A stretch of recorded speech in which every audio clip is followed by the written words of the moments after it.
नहीं नहीं नहीं नहीं, ये भी नहीं। आपको विलंब तो नहीं हो रहा है महादेव? नहीं, निसंकोच होकर अपना वरदान मांगो। मैं तनिक सोच लूं।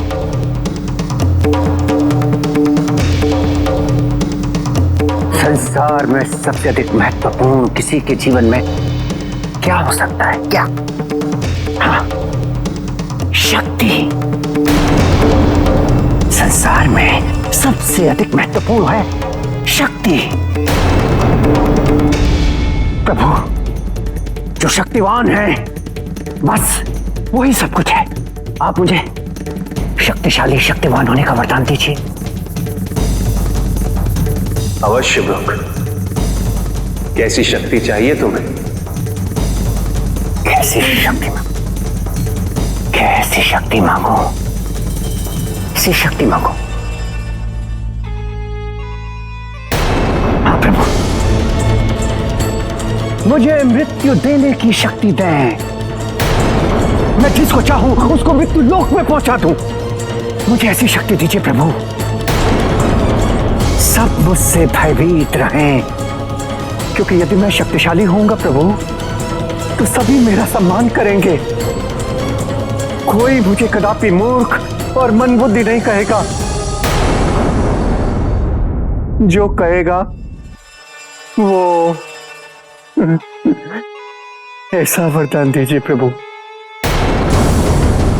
मुझे वरदान दीजिए कि मैं जिसके सर पे हाथ रखूं वो मृत्यु को प्राप्त हो। रुक,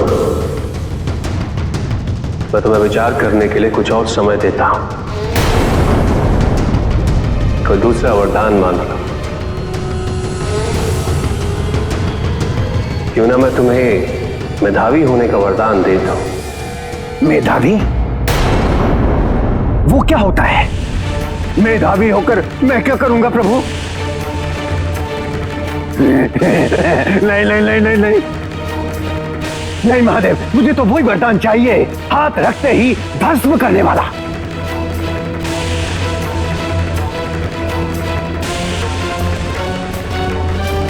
कैसी तुम्हारी इच्छा।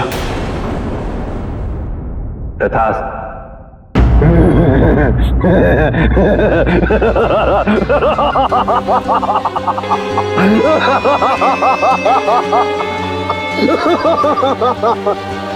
देवर्षि, आप संभल कर रहिएगा। आप तो सदैव भ्रमण करते रहते हैं। कहीं भूल से किसने आप ही के ऊपर हाथ रख दिया तो?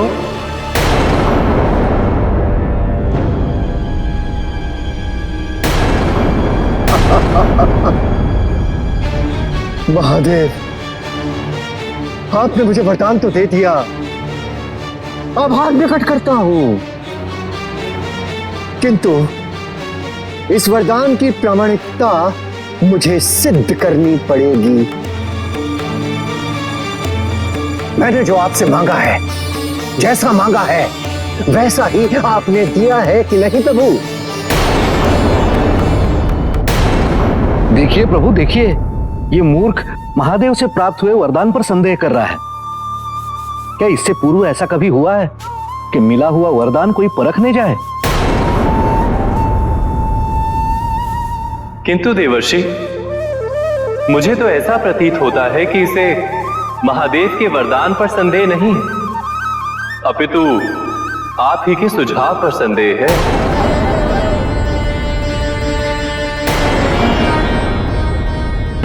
मैं अपनी शक्ति का प्रमाण लेकर शीघ्र ही लौटूंगा। आप तब तक यहीं प्रतीक्षा कीजिए, कहीं जाइएगा नहीं महादेव। नहीं नहीं नहीं नहीं नहीं नहीं, आप मुझे वचन दीजिए कि आप यहाँ से हिलेंगे नहीं, अर्थात आप यहाँ से कहीं नहीं जाएंगे प्रभु।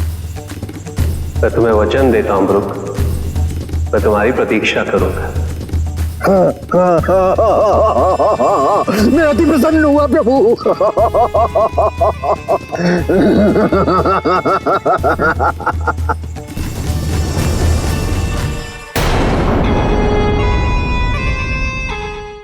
अम्बे भी नहीं पहचाने तुम लोग?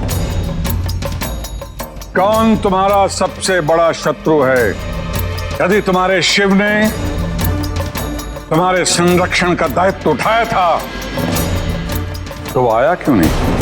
क्यों नहीं दंडित किया उन देवताओं को जिन्होंने ये कुकर्म किया?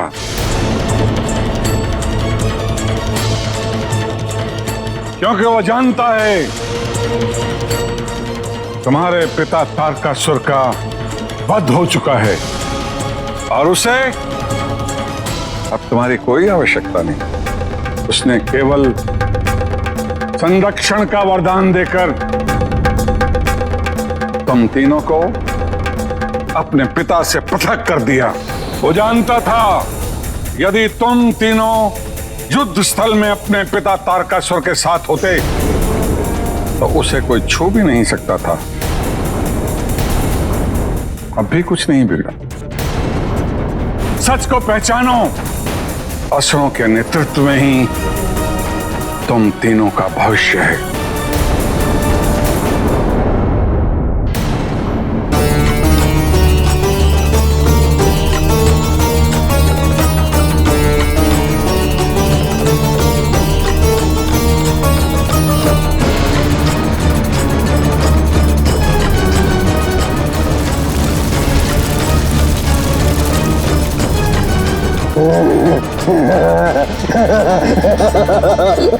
उत्तम, अति उत्तम। महादेव ने जो कहा था वो ठीक ही था। वरदान खरा है, किंतु कहीं ऐसा तो नहीं कि इसका प्रभाव केवल पशुओं तक सीमित हो। नहीं नहीं, मुझे इसका प्रयोग मनुष्यों पे भी करके इसे परखना चाहिए। हाँ।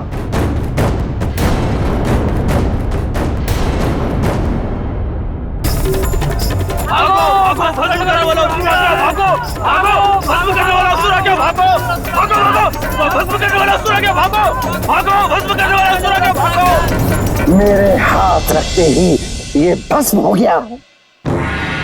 हाथ रखते ही भस्म करने वाला असुर, भस्मासुर।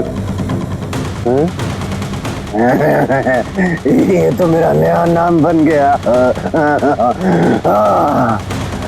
आज से मैं रुक नहीं, भस्म करने वाला शक्तिशाली असुर, भस्मासुर।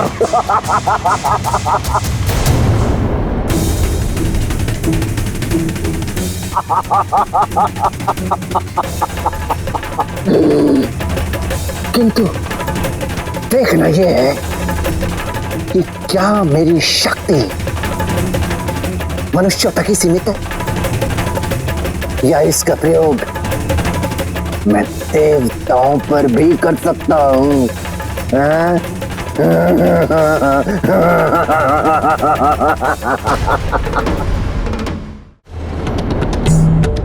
अप्सराओं के कक्ष और भी भव्य बनवाए जाएं।